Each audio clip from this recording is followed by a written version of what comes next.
We love the Peugeot 3008. For me, this remains the best SUV in its class.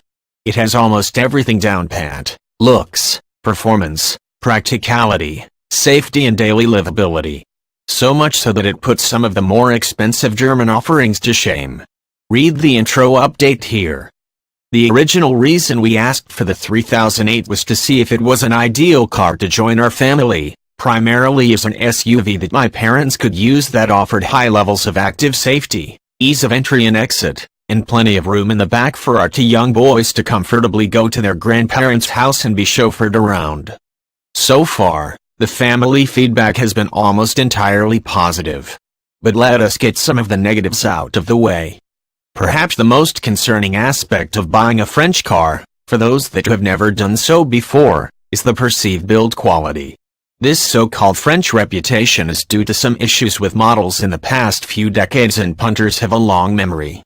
Nonetheless, as impossible as it is for us to say that the 3008 is built as good as anything from Japan or Europe in the long term, we can safely say that our Peugeot 3008 feels solid and fault-free since we've had it, with exceptional attention to detail, and panels and interior gaps that are consistent and on par with the best in the industry for low levels of tolerance.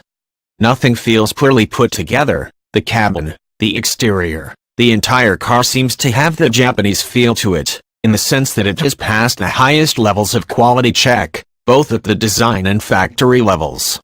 We can't speak about the electronics or the drivetrain in the long term, which is why in our last update we suggested you push for a longer warranty period, 3 to 5 years, for peace of mind. Will it keep going forever like, say, a Subaru?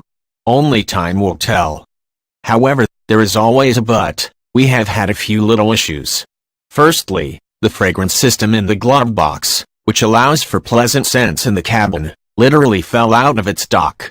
It fit back in after some fiddling, but it doesn't seem secure enough for us to say it won't do that again. It tends to move around a bit. Secondly, after about 5,000 kilometers of use, there is some fraying on the driver's leather seats. The bottom parts of the seat stitching appear to be wearing poorly, with threads beginning to look a little worse for wear. It hasn't come undone or anything, yet, but it's not exactly what you hope to see after such limited use.